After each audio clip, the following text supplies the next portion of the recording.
and welcome to this week's edition of the Lake Report. I'm your host, Katie Sartoris. We've got a jam-packed show for you today, so let's get started with some local headlines. Florida's primary election was Tuesday. Voters took to the polls to choose their candidates for their respective parties.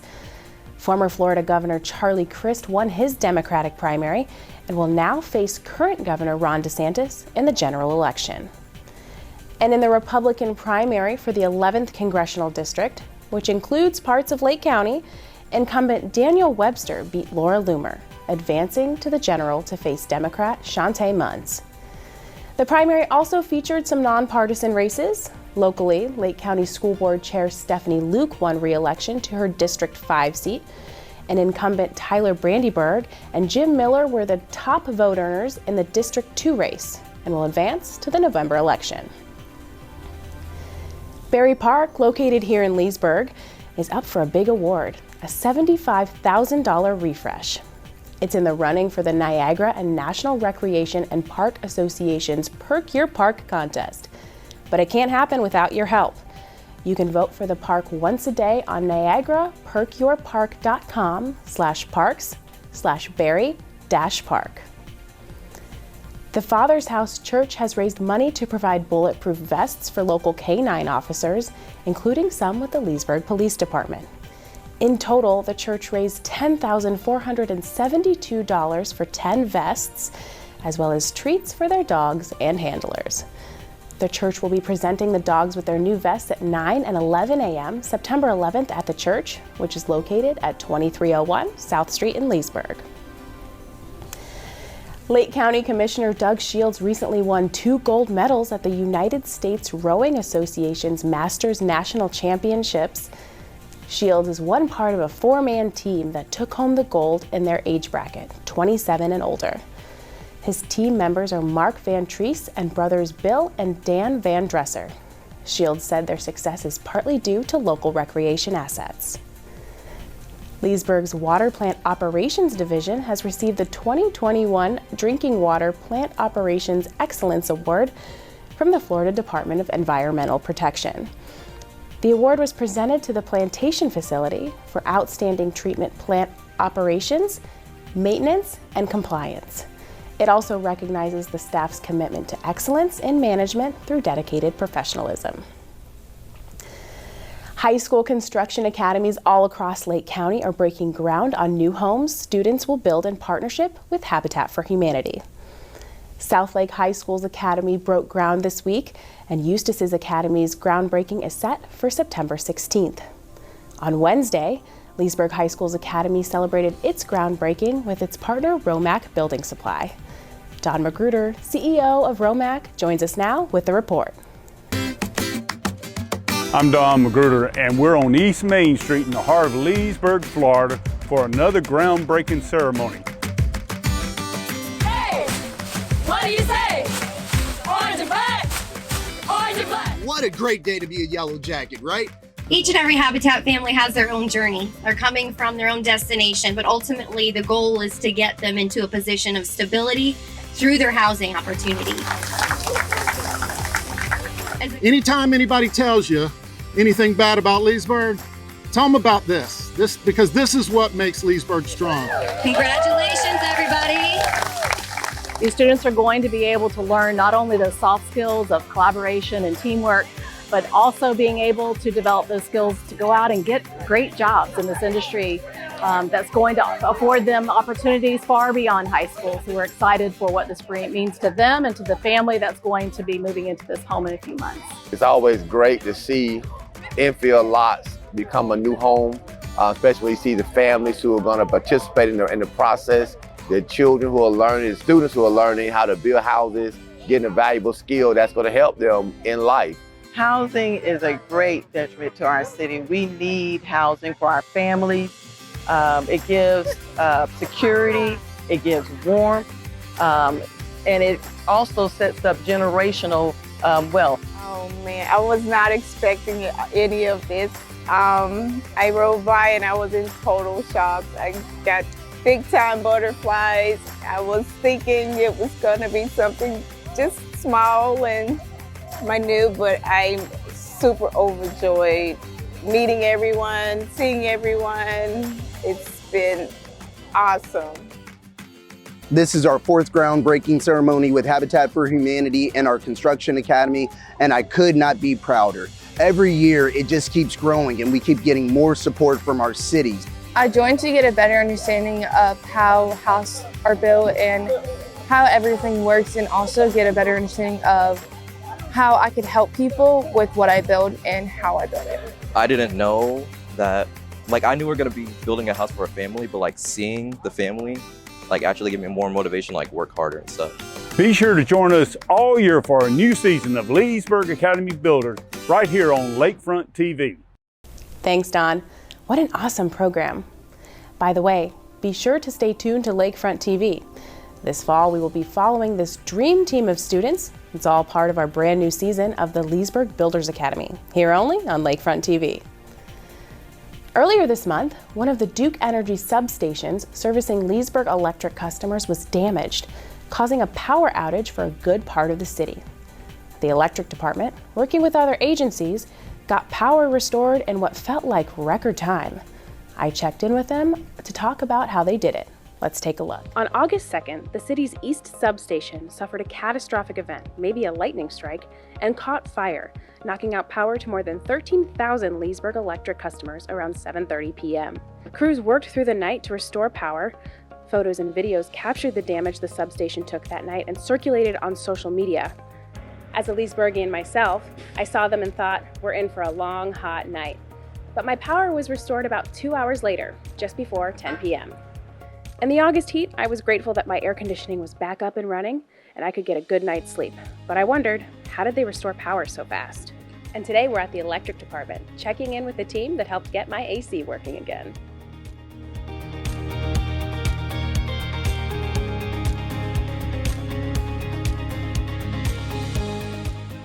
Brad Chase, the Leesburg Electric Utility Director, joins us now. Thanks for joining us, Brad. Thank you so much. Let's start with the basics. Generally, what does the Leesburg Electric Department do? Well, the City of Leesburg Electric Department is classified as a distribution provider. That means we bring electric service to our 27,500 customers within our electric territory. We build and maintain, construct, and operate the electric infrastructure from our 5 substations all the way to the customer's meter. And what happened on the night of August 2nd? Well, around 7:30 at night, a transmission switch owned by Duke Energy experienced a catastrophic failure. And when it failed, it took out 3 of our 5 substations immediately. As you would assume, we had a lot of resources from City of Leesburg, from Duke Energy, from the fire department, all kind of descend upon East Substation. After they were able to ascertain what has been damaged, and they came up with a restoration plan to bring power back to those customers, we are able to bring back 2 of the 3 impacted substations in about an hour and a half, and through transmission switching. And the final substation, we had to field switch everything because that's where the damage was concentrated. So we had to pick up everything through our neighboring sources. Gotcha. How did you make sure you and your team stayed safe? Well, safety is built into our culture here at the electric department. So, when we arrived on site as Duke, as the fire department, we were quick to do a safety inspection to see what has damaged, what has failed. We reported our findings back to our operations center. Duke reported their findings back to their operations center.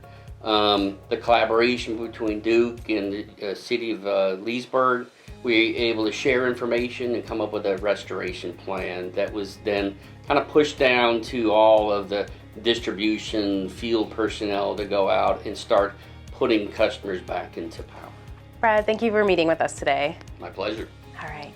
Up next, we're going to talk with Greg David, the Deputy Director of Leesburg Electric and the Superintendent. He's going to talk to us a little bit about communication between agencies during the event. Greg, thank you so much for being here today. Teamwork played a big part in your success that night. How did you coordinate with other agencies to get power restored? Well, we worked with the fire department to allow them to get in and put the fire out, and we worked with Duke Energy trying to get the transmission line back up so we could get our customers back on. Can you explain what field switching is and how you did it in this case? Field switching is where you use other circuits from other substations and make those connections back to the sub so you can try to restore power to the failed part of the grid. And are there any other repairs that need to be done to the substation? There's quite extensive work that has to be done at the substation due to the catastrophic failure of the transmission breaker, but most of that work is going to be on Duke Energy's side. And we're coordinating with Duke Energy to do field switching again to make parts of the substation de-energized so they can make those repairs. Greg, thank you so much for being here. And now Chris Adkins, Deputy Director of Leesburg Electric Ops and Technical Services, joins us. Thank you so much for being here, Chris. How many people were without power and for how long? We had about 13,800 customers that were out of power. We had about 9,800 that were back on in about 2 hours, and the other 4,000 were back on in about 5 hours.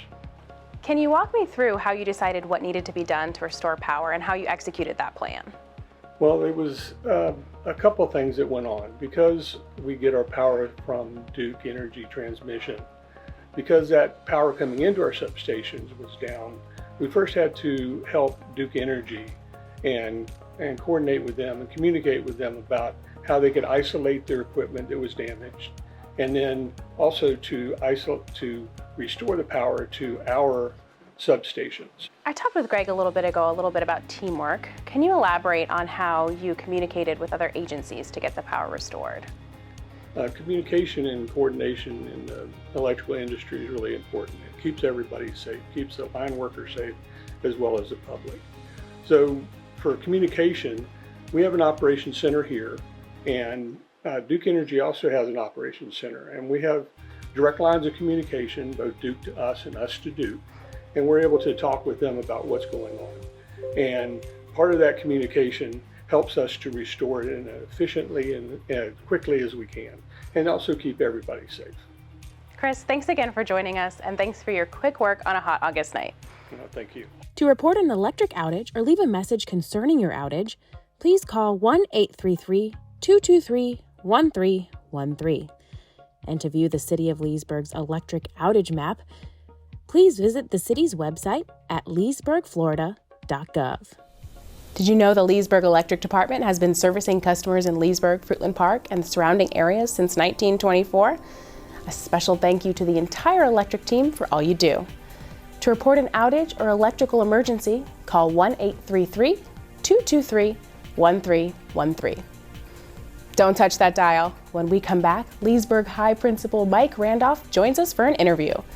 But before we go, let's take a look at what's happening around town next week.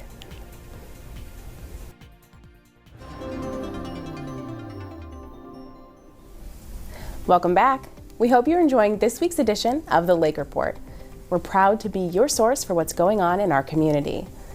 If you have a story idea or upcoming event that you'd like profiled on our show, please shoot us an email at lakefronttv@leesburgflorida.gov. Leesburg High School Principal Mike Randolph will be joining us in just a few minutes for an interview. Mike started with the school in 2017 and has set some big goals for himself and his students. Now in his 6th year as principal, his vision and commitment to his students is as strong as ever. Let's check out his latest video. Our perception is someone else's reality. And quite honestly, through the 180 Days of Joy, through our TED Talk, we're trying to change that perception. We had to start first within our walls, right? And just make everyone within these walls understand and believe that our students will graduate. You know, again, when I started here, when we opened up the web app in 2017, it said 53% graduation rate. We got it to 67%, but again, we just didn't believe that our kids would graduate from here. Now, sitting at 87%, we're starting to believe that our kids not can graduate, but will graduate. And there's a difference between will and can, right? And we talk about that, and we're gonna talk about that more, is that no, if you have a mentality that our students can graduate, this might not be the place for you. If you have a mentality that our students will graduate, and I'm willing to do anything it takes to make sure that they graduate, yes, this is a place for you. What an inspirational video. Joining us now in the studio is Leesburg High School Principal Mike Randolph. Mike, thanks for joining us today. Hello, and thank you for having me today. Absolutely. First, let's talk about the goals that you set in 2017. Yes, ma'am. You aim to improve Leesburg High School's graduation rate. How is that going? In 2017, our graduation rate sat at 67%, so only 2/3 of our students had the opportunity to graduate high school. Since then, we set out a strategic plan to improve our graduation by empowering our students to take ownership for their path towards graduation. As a result, in 2020-21, our graduation rate rose to an 87% graduation rate. And then last year, in 21-22, we had the highest number of graduates in Leesburg history with 341 graduates. Wow. Another goal you set was to increase opportunities to prepare students for post-secondary education. Yes. Can you talk about that and where you are on it? Absolutely. That was one of our main missions when we got to Leesburg High School. So we started with by adding the Cambridge Advanced International Certificate of Education program in 2017-18. Since then, currently we have 160 students that are seeking their ACE diploma, and we are a full Cambridge school. So every one of our students have the opportunity to experience Cambridge education. As a result, last year we earned 424 passed exams, and our students earned 1,276 college credits through Cambridge. Along with Cambridge, we also wanted to prepare our students for career opportunities as well. So we partnered with Habitat for Humanity and really began to grow our construction academy and revitalize our construction academy thanks to a grant that we received from the state of Florida in 2018. As a result, yesterday we actually just launched our 4th groundbreaking ceremony with Habitat for Humanity, truly giving our students the opportunity to serve with a purpose in our great community. You also aim to improve LHS's relationships with community partners. How have you done that? Absolutely. We've done that by being very strategic and just being very visible within our community. So if there's a community event, I am there with my administration staff. We make sure that we are present at chamber breakfasts, commission meetings, and just making sure that our community understands the good work that's being done within our building. And we're making sure to share our positive news on a daily basis. Mm-hmm. Now you've set some new goals. Can you tell me about them?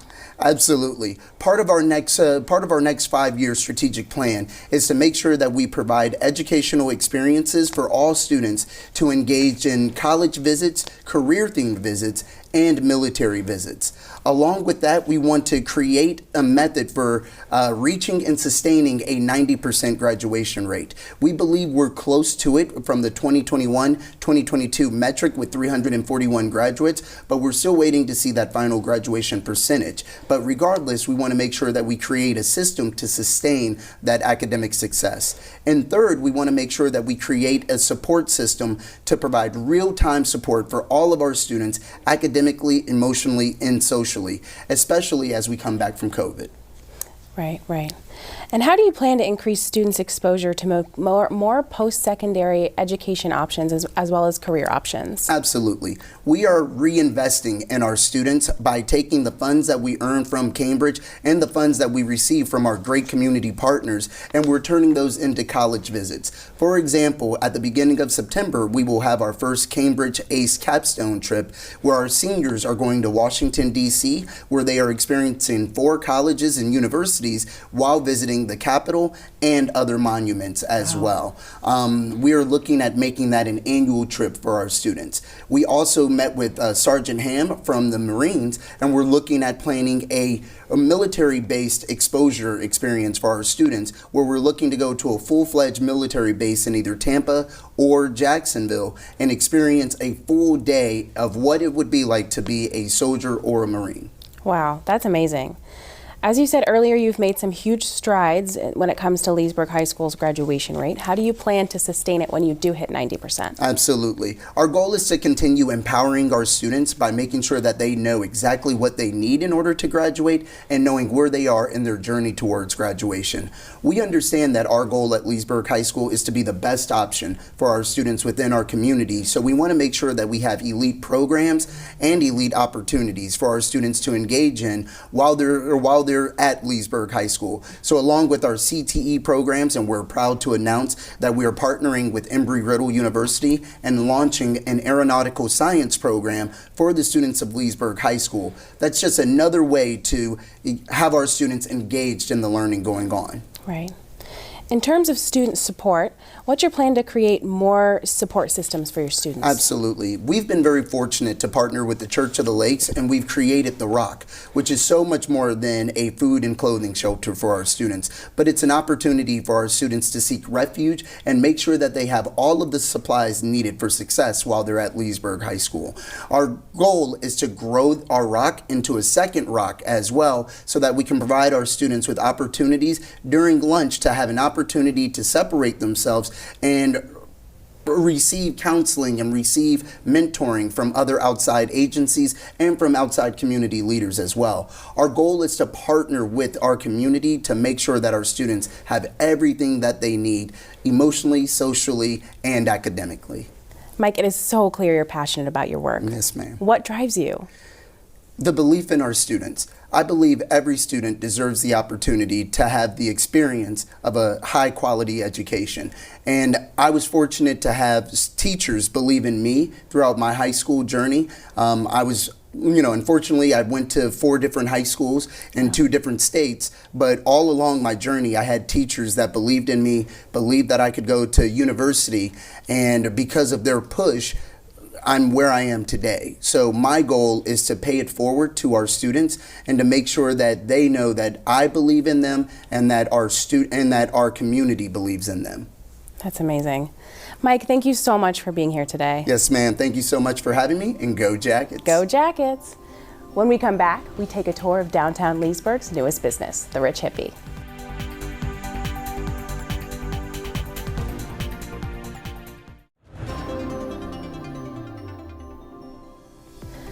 The Rich Hippie just opened in downtown Leesburg. This unique boutique with new and upscale resale celebrated its grand opening on August 13th. Lakefront TV's Kelly Summersall has the story.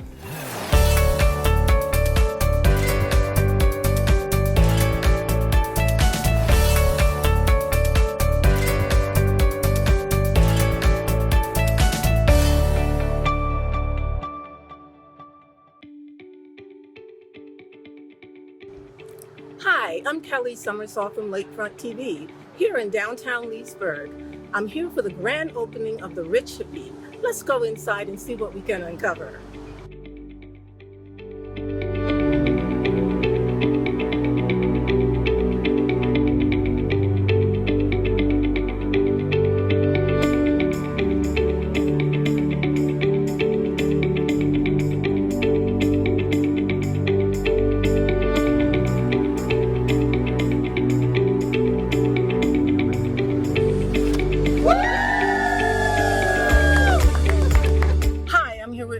The owner of the Rich Hippie. Mary, where did you get this concept? Well, I actually came up with a name a very long time ago, but I always knew I was going to use it. In fact, I bought the domain about 15 years ago. And it was a concept because I felt a need to give back to the community. I've been a real estate broker here since 1997. And I came up with a concept to help women who can't afford the upscale designer clothing. That they can come in our store and buy that suit to go get that interview they need to get the job they need, especially in the economy we have today. We are both new and upscale resale, and all of our new lines give back to the community. We have a line that gives back to human trafficking. We have a line that gives back a large part of the proceeds to women's causes. I do not put any line in my store that doesn't have a story or gives back. One of our best, we've only been open 3 weeks, but one of our bag lines has been a really big hit, and it's made from military tents that were used in the field with veterans. A large portion of those proceeds go to the veterans. So when you walk in the store, it is glamorous, it's exciting, but it also gives back. We only hold our consignments for 60 days, and then we donate suits to a charity that helps women get on their feet and get a job. That's a wonderful story, Mary. But why Leesburg? Are you a native? I've been here since 1974. I graduated from Leesburg High School, and I live right here in Leesburg, so I've been here a long time. Well, thank you, Mary. Thanks for taking the time to talk to us.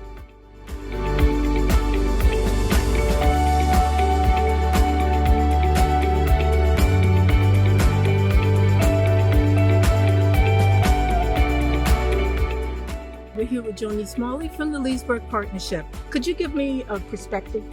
Well, we are so excited to have the Rich Hippie right down here in Leesburg. We are always excited to have a boutique, but this has such a great vibe to it. You know, like Mary says, she's a hippie at heart, and we're excited that she has some decor and some really cool and different clothing and apparel in there and accessories and all kinds of great things. So we're real excited to have her down here. Well, thank you, Joni.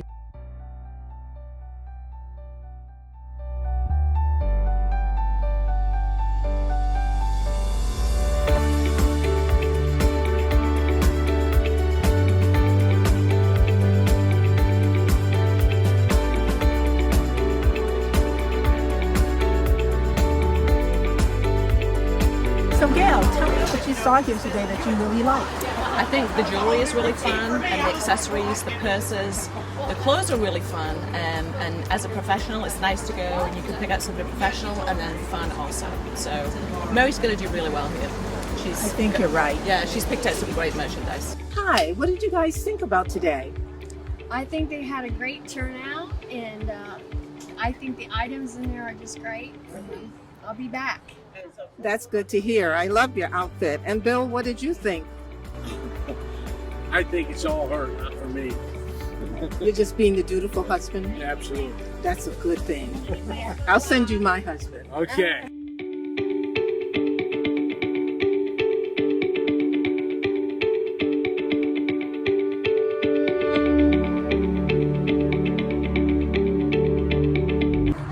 So remember, love where you live, support local. And for more information about the Rich Hippie, log on to therichhippie.com. And for great things happening here in our beautiful lakefront city, log on to leesburgflorida.gov. Remember, that's leesburgflorida.gov. For Lakefront TV, I'm Kelly Summersall. Thanks, Kelly. Love to see a new business open on Main Street. Are you ready to meet a star? Mocha, who was rescued from the Ocala National Forest, has officially made it. She's now a national face for Chewy. Let's meet the Leesburg pupstar herself. One local pup is living her best life as one of the newest models for Chewy, a national pet supplies delivery company. This rags to riches story all began when Mocha was found wandering the streets near the Ocala National Forest. My friend lives out in the Ocala National Forest, and she was coming home from work and saw Mocha walking along the side of the road in the Ocala National Forest after a rainstorm. And my friend rescues all kinds of animals, and she stopped and picked her up because she said, "You'll never survive this, honey." And so she took her home that night and sent me a picture right away. And we took her the next day to see how she would get along with Royal, because being out in the Ocala National Forest and she had large dogs, I said I could keep her for, till we found the owner. Mocha's owners were found and said she had been missing for 2 weeks, and this wasn't the first time. They offered her to Sharon as their active lifestyle didn't give Mocha the attention she deserved. They loved her dearly. They really did. When we spoke with them and everything, she said, but they were a busy family. They worked. I had just semi-retired and was opening my Etsy shop of rags to riches designs and to making dog clothes. So I had Royal as my boy model, but I really wanted a girl model, and I put her in a dress the very first day, and she knew exactly what to do. The old owners were like, she'll be much happier with you, so if you'd like to rehome her. So we did. Mocha and Royal have been modeling Sharon's handmade dog clothes for her online store and have entered many photo and modeling contests, including America's Next Top Dog Model and G-Girl Models. Then last year, the two pups were picked up by Chewy. It was October 18th. I sent Chewy a letter and sent photos of both Royal and Mocha and said that we were interested in modeling with them. And they wrote back right away and said, we would love to have your pups come into the studio for a studio test. So we went down. It's actually 4 hours from here, which I didn't realize when I first, but it didn't matter. I mean, you get a call from Chewy and they want you to do a studio test. It's like, okay, yeah, we'll travel. We're retired, we can. So we went down to Dania. They're in Dania Beach. So we went down there for their studio test, and both of them passed. And then they just call us periodically for different photo shoots that they would be a good fit for. And so this last one was, they said, a video shoot, and I asked, they usually tell you what it's about, and I said, well, what is this one about? And when they told me, I'm like, oh, yes, she is a natural because she models for me all the time. When I finish an outfit with my business, if it's a dress, she's the one that's going to model it. I make her size first. Sharon is so happy to have her 2 wonderful pups and continues to advocate for rescue dogs.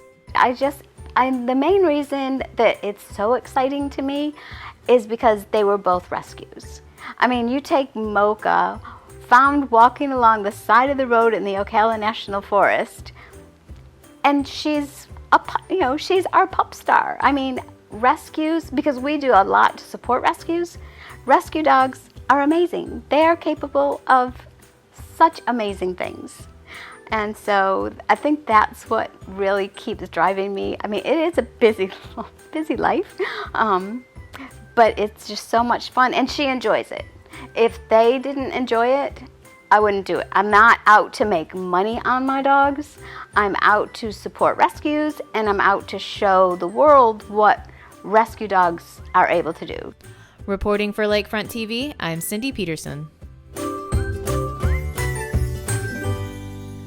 Ugh, what an adorable story. Glad to see Leesburg represented on a national stage by a total cutie. And for more information on Sharon's business, visit royalragstoRiches.com. Well, that's all the time we have for this week. Don't forget, if you've got a story idea, we'd love to hear it. Email us at lakefronttv@leesburgflorida.gov. To catch this show again or to watch more episodes of The Lake Report, visit Lakefront TV's YouTube channel. And don't forget to like Lakefront TV on Facebook for the latest. Until next time, get out there and explore this beautiful place we all call home.